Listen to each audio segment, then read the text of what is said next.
Eleições 2024, como tirar dúvidas e saber se você está em dia com a Justiça Eleitoral. Será extinto o saque aniversário do FGTS.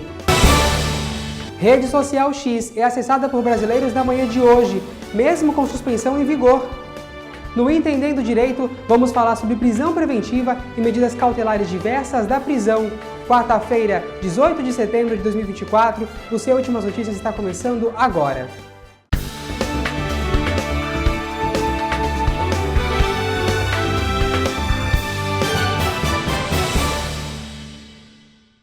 Olá, boa noite para você. Estamos se aproximando das eleições municipais de 2024 e a pergunta é: você está em dia com a Justiça Eleitoral? As eleições municipais que irão eleger vereadores e prefeitos para mais de 5 mil municípios em todo o Brasil ocorrem no dia 6 de outubro nas cidades onde houver apenas primeiro turno e no dia 27 nos municípios onde ocorrerão segundo turno. E você, está preparado para votar? Está em dia com a Justiça Eleitoral? Para saber, basta você acessar o autoatendimento eleitoral do TSE, Tribunal Superior Eleitoral, selecionando a opção Consultar Situação Eleitoral, informando o nome completo, RG e CPF. Caso não esteja regularizado, você não poderá votar, nem tampouco concorrer a um cargo público, e somente depois do pleito é que retornará ao trabalho normal das regularizações dos títulos eleitorais. Olha, o saque aniversário do FGTS será extinto. A mudança visa oferecer um novo modelo de crédito com melhorias e condições. Foi enviado ao Congresso Nacional o projeto de lei que irá extinguir o saque aniversário do Fundo de Garantia.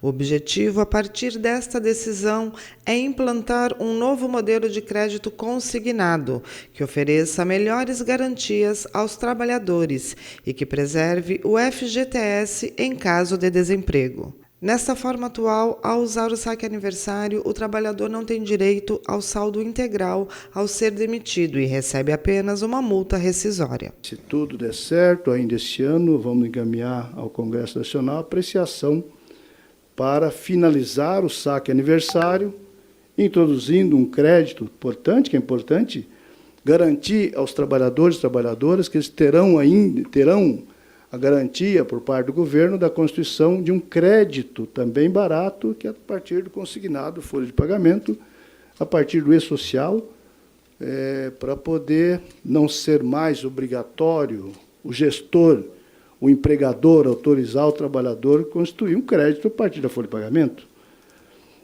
Eu creio que nós haveremos, se atuar conjuntamente de novo, muita unidade, Messias, a gente conseguirá convencer o parlamento que isto é melhor para todos, melhor para os trabalhadores, trabalhadoras, que, aliás, eu todos os dias recebo, seja nos meus e-mails, no meu Instagram, nas minhas redes sociais, cobrança ou atividade pública que vou, de trabalhadores, quando vai acabar com o saque aniversário, para poder resgatar o meu fundo de garantia, que hoje eu estou impedido por uma restrição legal. Ou seja, o demitido que não pode sacar o que é legitimamente seu. Você acessou as suas redes sociais na manhã de hoje? Quem estava sentindo falta do X, o antigo Twitter, conseguiu acessar um pouco da plataforma. Após dias sem acesso, usuários da rede social X, o antigo Twitter, relataram ter conseguido acesso à plataforma na manhã de hoje. A rede se encontra bloqueada no Brasil desde o último dia 30, por ordem do ministro do Supremo Tribunal Federal, Alexandre de Moraes. A decisão se deu após o STF ter intimado o milionário Elon Musk, dono do X, a nomeação de um representante legal da empresa no Brasil. A pena para o não cumprimento da solicitação seria a suspensão da rede, conforme aconteceu, após um prazo de 24 horas, concedido para o cumprimento da ordem por parte da empresa. Recentemente, Alexandre de Moraes liberou as contas bancárias e os ativos financeiros do X e da Starlink Brasil, após ter determinado o bloqueio de mais de 18 milhões de reais das duas empresas. Pois bem, em nota, o STF acionou, então, a Anatel para que a agência explique a volta não autorizada do X. Técnicos do STF disseram que o problema técnico estava impedindo as operadoras de bloquearem os acessos. Já a Anatel disse que mantém a fiscalização para o bloqueio e que o resultado do que ocorreu na manhã de hoje será informado apenas ao STF. Começam amanhã as inscrições para a terceira edição da Corrida do Aço. A prova, que é realizada em até 10 quilômetros, deve reunir cerca de 3.000 corredores em toda a região. Começam amanhã as inscrições para a Corrida do Aço, que está em sua terceira edição. Nas últimas edições, o evento reuniu cerca de 6.000 pessoas, marcando o sucesso das duas provas. Os percursos serão de 5 e 10 quilômetros e a idade mínima é de 14 anos para os que querem participar dos 5 quilômetros e de 16 anos para o percurso de 10 quilômetros. A prova será no dia 13 de outubro, com largada às 8 horas da manhã no Parque Anilinas, e a retirada dos kits será nos dias 11 e 12 de outubro, também no Parque Anilinas.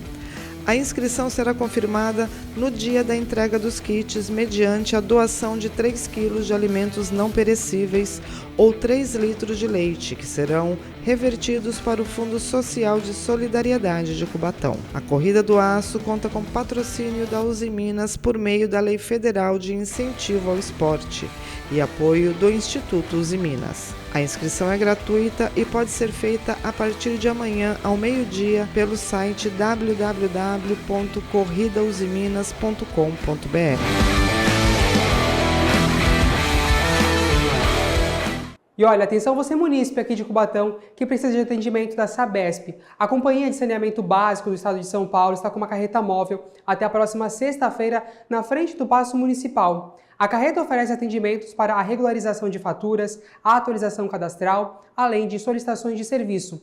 O atendimento acontece, então, como eu falei, até a próxima sexta-feira e vai das 9 horas da manhã até as 4 da tarde. É uma boa ferramenta para você, morador aqui de Cubatão, que precisa, do atendimento da Sabesp nesse momento. Muito bacana. Olha, os microempreendedores individuais podem solicitar um cartão exclusivo, é o cartão MEI. A ferramenta foi lançada no começo da semana e foi criada para ajudar empreendedores do país. Na última segunda, o Banco do Brasil, em parceria com o Ministério do Empreendedorismo, da Microempresa e da Empresa de Pequeno Porte, lançou o Cartão MEI, uma iniciativa para microempreendedores e pequenas empresas. O cartão pode ser usado nas funções débito e crédito e tem como benefícios a anuidade zero, além do parcelamento de compras e faturas. Além disso, ele possibilita de forma gratuita a capacitação empreendedora. Ele é exclusivo para microempreendedores individuais e só pode ser solicitado pelo Banco do Brasil. Futuramente, há previsão de que ele possa ser solicitado por outros bancos. O ministro do Empreendedorismo, da Microempresa e da Empresa de Pequeno Porte, Márcio França, esteve presente no evento e falou mais sobre o cartão e a importância do micro e pequeno empreendedor para o país. Mas o governo muitas vezes se omite em relação a esse grupo de pessoas tão importantes que tá no meio do caminho. E quando nós precisamos, quem são os primeiros a terem reação, como aconteceu no ano passado e esse ano? São exatamente esses empreendedores. Esses empreendedores são responsáveis hoje por 70% dos empregos gerados no ano passado e nesse ano. O cartão é mais um passo, a plataforma é mais um passo importante para que as pessoas se sintam atendidas, respeitadas. E olha, a TV Câmara Cubatão que tem um convite especial para você amanhã, às 4 da tarde, tem mais uma edição do Câmara Esporte. O Washington Luiz foi até o Museu do Futebol em São Paulo e fez uma visita para lá de especial e vai te mostrar então os detalhes a partir de amanhã, às 4 da tarde, você não pode perder. E agora vamos conferir como ficam as temperaturas da nossa previsão do tempo.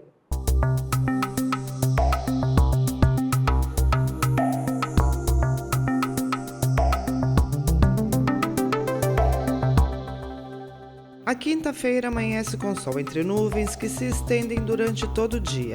Não há previsão de chuva. As temperaturas têm leve aumento, ficando entre 16 e 23 graus. Venta leve durante todo o dia e a umidade relativa do ar tem variação entre 76% e 96%.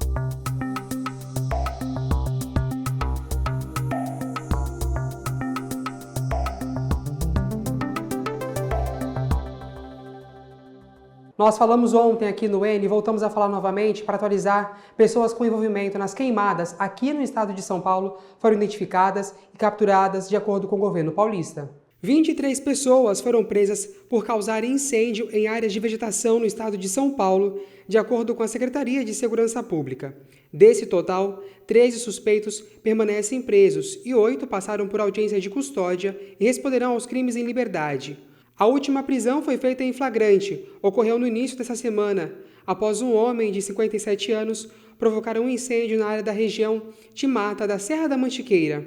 O estado de São Paulo tem registrado focos ativos de queimadas desde o dia 18 de agosto, como vemos noticiado aqui na programação da TV Câmara Cubatão. Mesmo com a chuva que atinge algumas regiões do estado de São Paulo, 3 focos ainda seguem ativos, segundo a Defesa Civil Estadual.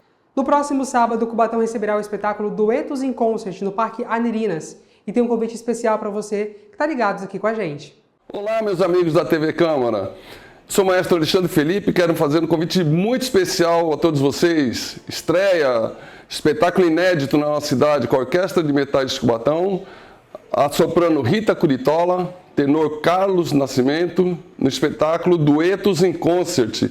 Canções maravilhosas, espetáculo de música e dança da melhor qualidade. Sábado, dia 21, no Parque Anilina, e de graça, hein? Então, sábado, todo mundo tem um programa maravilhoso na nossa cidade. Parque Anilina, às 20 horas, espetáculo Duetos in Concert. Até lá!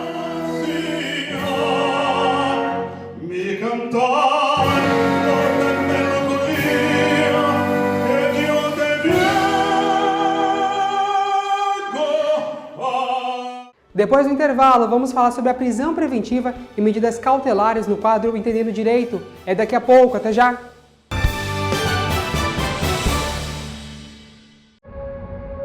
Para proteger o seu voto, o sistema eleitoral possui várias camadas de segurança. A urna não tem acesso à internet, o que impede qualquer invasão. O código-fonte é verificado por instituições e especialistas independentes. A transferência de dados é protegida de ponta a ponta. Ao todo, mais de 30 barreiras garantem a segurança do seu voto e a integridade da democracia. Justiça Eleitoral, a justiça da democracia.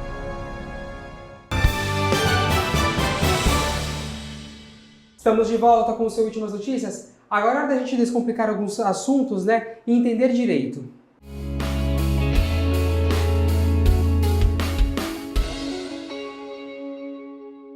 A gente vai falar agora sobre os requisitos da prisão preventiva ou também de medidas cautelares, né, aí de diversas prisões. Para isso, eu estou recebendo aqui mais uma vez o Dr. Guilherme. Muito obrigado pela sua participação. Uma boa noite para você. Boa noite, Jefferson. Boa noite ao público da TV Câmara Cubatão. É um prazer estar aqui de novo para poder falar sobre alguns assuntos do mundo jurídico.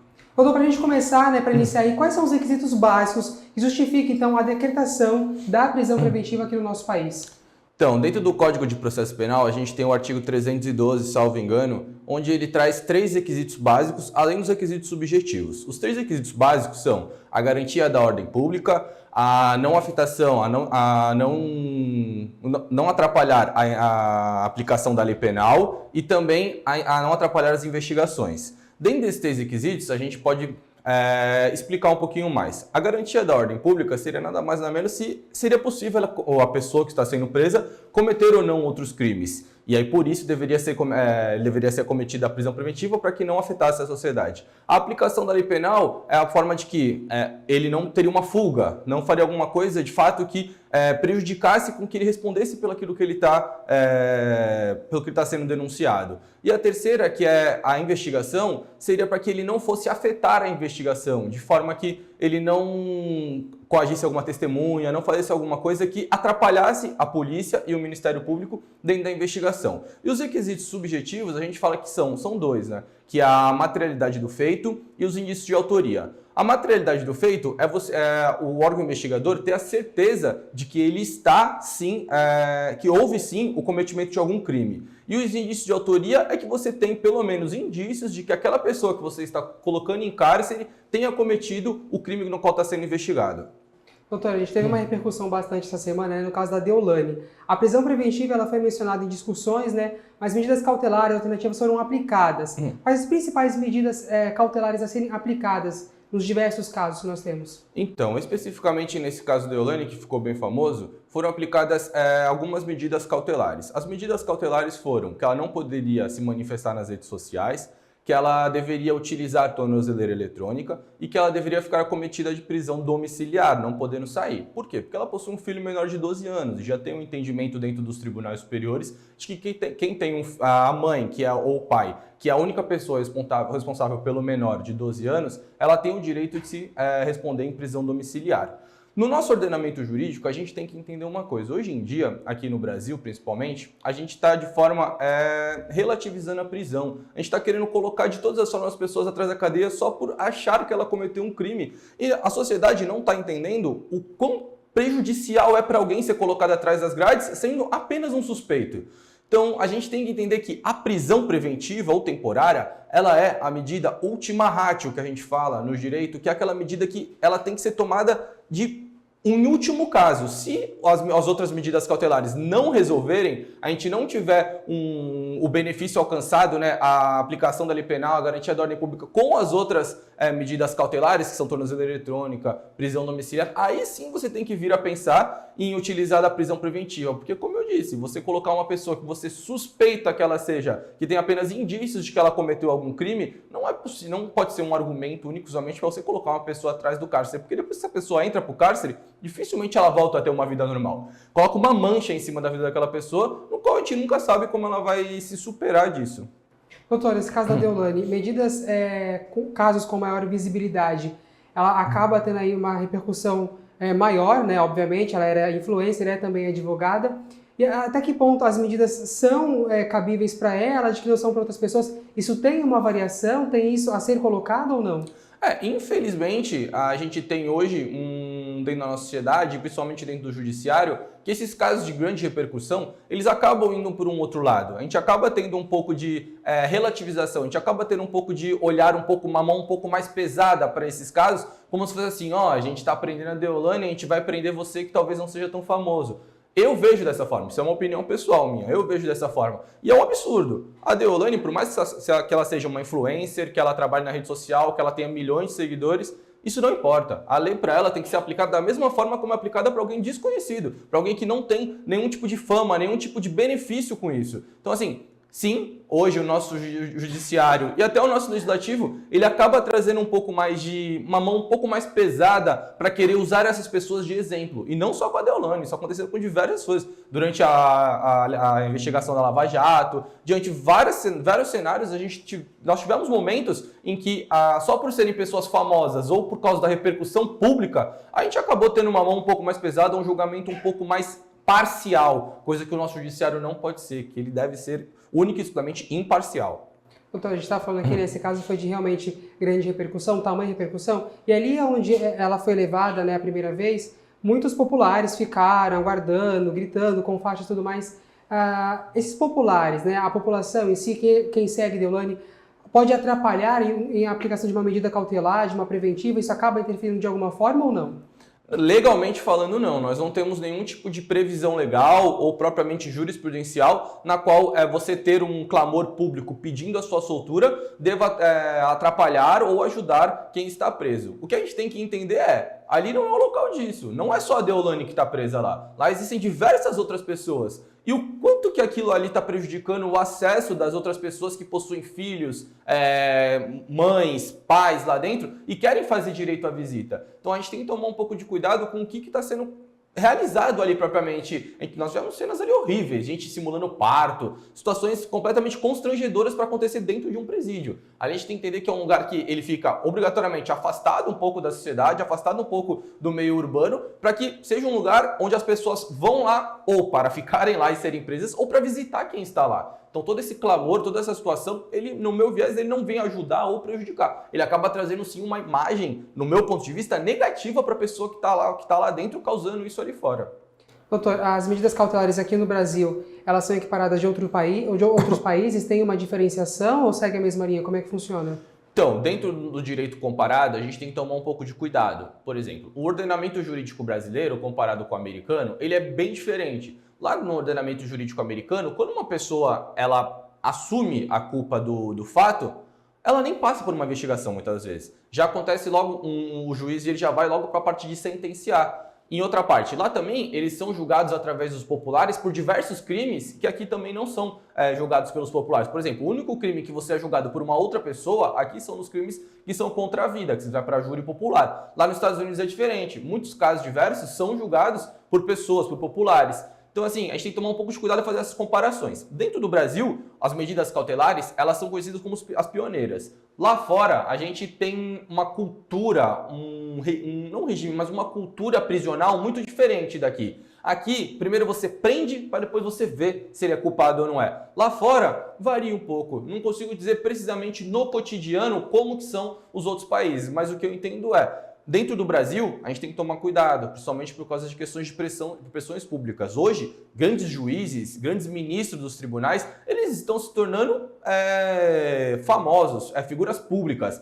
Vimos o Sérgio Moro, tiveram diversos outros exemplos dentro do nosso cenário judiciário. Isso não pode acontecer. Um juiz, um ministro, uma pessoa que seja responsável, que seja a imagem do poder judiciário no Brasil, ela não pode se tornar uma figura midiática, porque aí ela acaba se corrompendo, ela acaba tendo um julgamento parcial e não acaba tendo a imparcialidade, que é o requisito primordial para o judiciário existir. O nosso judiciário, ele só age mediante provocação. O que é isso? O juiz ele não pode estar lá observando, eu estou achando que ali está tendo alguma coisa, manda lá investigar. Isso não pode ocorrer dentro do judiciário brasileiro. O juiz, nós temos órgãos para fazer isso. Nós temos o Ministério Público, as polícias federais, civil, a própria polícia militar que faz uma proteção ostensiva. Então, assim, a gente tem que tomar um pouco de cuidado com essa questão midiática, com essa questão propriamente das medidas cautelares e utilizar a prisão sempre que for de somente último caso e não houver outra alternativa.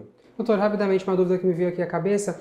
Eu acabei de mencionar as populares que ficaram ali na frente, mas as irmãs da Deolane, que também são advogadas, elas disseram algumas falas para a imprensa ali. Isso pode atrapalhar a Deolane, alguma coisa em algo do processo? Isso vem a interferir para ela ou acaba não interferindo? Não, no processo não. No processo está sendo investigado. Vale ressaltar que ela ainda não está respondendo nenhum processo, né? Está em fase de investigação, inquérito policial. Ela está sendo averiguada. A denominação certa para ela agora não é nem denunciada, criminosa, nem nada. Ela está sendo averiguada. Está sendo averiguada se ela cometeu algum crime. Um fato que as irmãs da Deolane, que são advogadas igualmente ela, citaram e colocaram como um fato que realmente está prejudicando muito ela, é que muitos advogados estão impetrando habeas corpus. E aí o que isso prejudica? Porque qualquer um pode impetrar um habeas corpus. Eu não preciso ter uma procuração específica para impetrar um habeas corpus. Então muitos advogados estavam impetrando um habeas corpus, não sei se são fãs dela, queriam colocá-la na rua, ou se propriamente porque queriam conseguir uma medida liminar para tirar ela da cadeia e ter os benefícios, o gozo disso, né? Então, isso era um fato que estava atrapalhando muito a defesa dela, porque se a defesa dela tem um ponto estratégico, um argumento no qual ela vai usar, se toda hora ele está batendo um habeas corpus para os ministros, sejam do STJ, do STF ou propriamente do Tribunal de Justiça do Estado de São Paulo, se todos os ministros embargadores estão recebendo ali um monte de habeas corpus para querer julgar, muitas das vezes, propriamente o habeas corpus da defesa contratada vai passar. E não vai ser analisado da forma como seria se fosse o único, através realmente da defesa dela. Então esse sim é um fato que estava vindo prejudicar muito a defesa da Deolane. Eram que diversos advogados estavam ali impetrando habeas corpus de forma desenfreada para querer usufruir disso para a sua carreira profissional. Doutor Guilherme, muito obrigado pelas suas dúvidas esclarecedoras. Uma ótima noite para você. Obrigado, é um prazer estar aqui novamente e até semana que vem. Tá certo, então nossa Últimas Notícias terminou. Obrigado pela sua companhia, pelo carinho da sua audiência. A gente volta então amanhã às 6h15. Uma boa noite para você. Tchau!